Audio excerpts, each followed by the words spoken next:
ஓம் ஸ்ரீ குருபியோ நமக.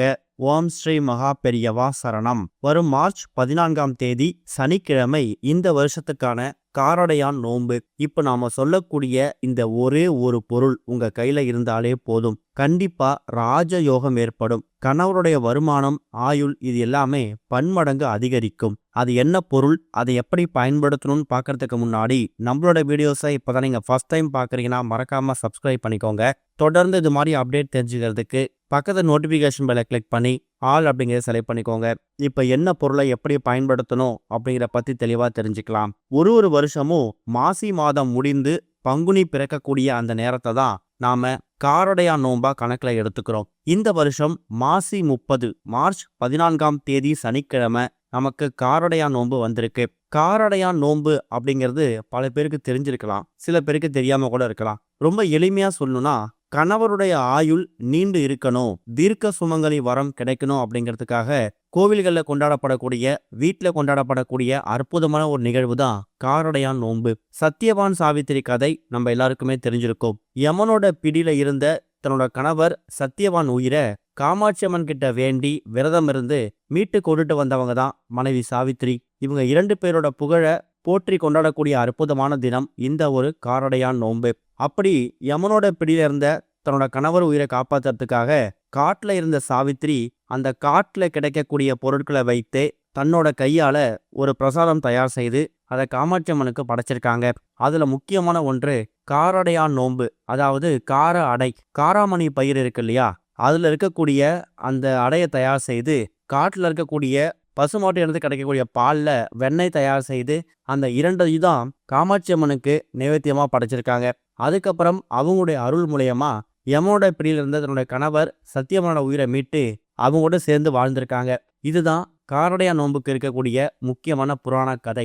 இது என்ன தெரியுதுன்னா, காரடையான் நோன்பு அன்னைக்கு நாமளும் காமாட்சி அம்மனுக்கு விரதம் இருந்து வழிபாடு செய்யும் போது கண்டிப்பா நம்ம வீட்டில் இருக்கக்கூடிய கணவருடைய ஆயுள் பன்மடங்கு அதிகரிக்கும், உங்க கணவருடைய வருமானம் பன்மடங்கு பெருகும், தீர்க்க சுமங்கலி வரன் கிடைக்கும். நிறைய பேர் இந்த காரடையான் நோன்பை ஒருத்தவங்க ஒரு முறையில ஃபாலோ பண்ணுவாங்க. சில பேர் அன்றைய தினம் அவங்க கழுத்துல போட்டிருக்கக்கூடிய தாலிச்சரடு, மஞ்சள் கயிறு இருக்கு இல்லையா, அதை மாத்திக்கக்கூடிய வழக்கம் இருக்கும். காரடையான் நோன்பு தினத்துல மஞ்சள் கயிறு, தாலி கயிறு மாத்திக்கிறது மூலயமா கணவருடைய ஆயுள் அதிகரிக்குமாம். அதே மாதிரி உங்க வீட்டுல ஒரு சில பேருக்கு பெண்களுக்கு திருமணம் ஆகாம, திருமண வரன் கைக்குடி வராம தள்ளி போயிட்டே போகும். அப்படிப்பட்டவங்களுக்கு அவங்க மனதிற்கு பிடித்த, அவங்க எதிர்பார்க்கக்கூடிய அளவுக்கு ஒரு கணவர் கிடைக்கணும், சீக்கிரமா திருமண வரன் கைக்கூடி வரணும் அப்படிங்கிறதுக்காக திருமணமாகாத கன்னி பெண்களுக்கு அவங்க கையில மஞ்சள் கயிறை காப்பு மாதிரி கட்டி விடுவாங்க.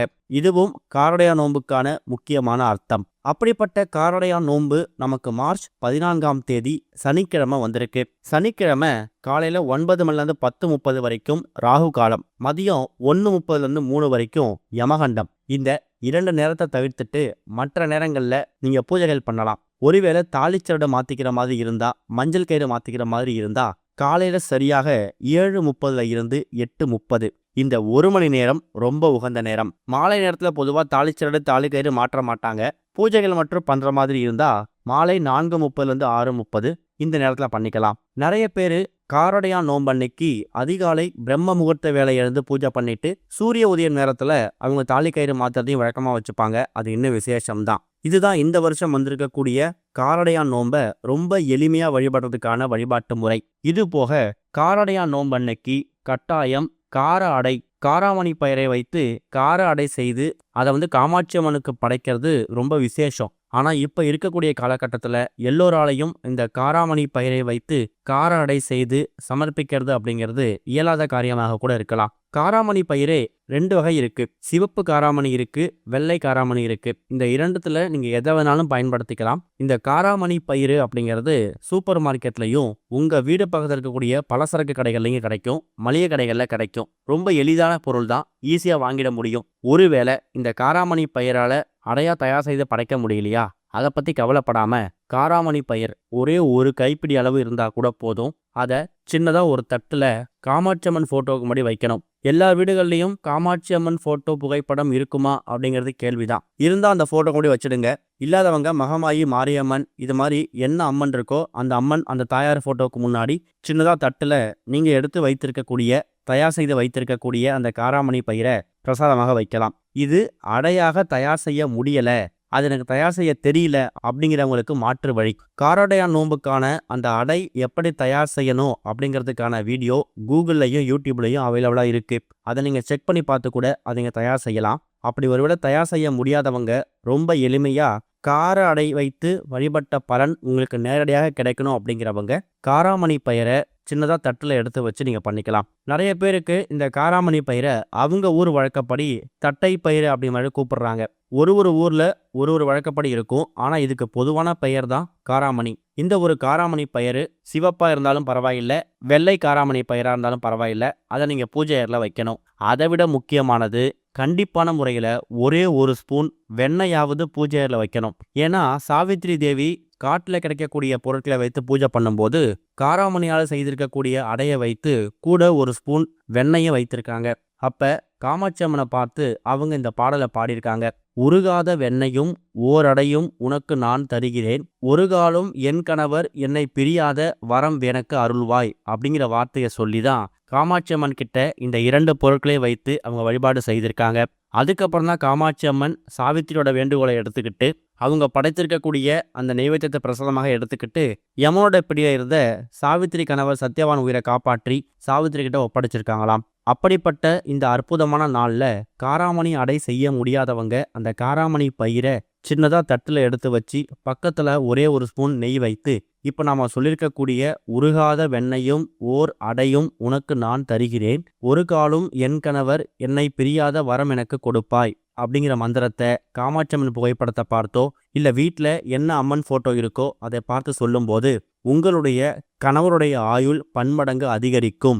அவர் பார்க்கக்கூடிய வேலை, தொழில், வியாபாரத்தில் நல்ல முன்னேற்றம் கிடைக்கும். சம்பள உயர்வு, பதவி உயர்வு இது எல்லாமே தேடி வரும். தீர்க்க சுமங்கலி வரன் கிடைக்கும்.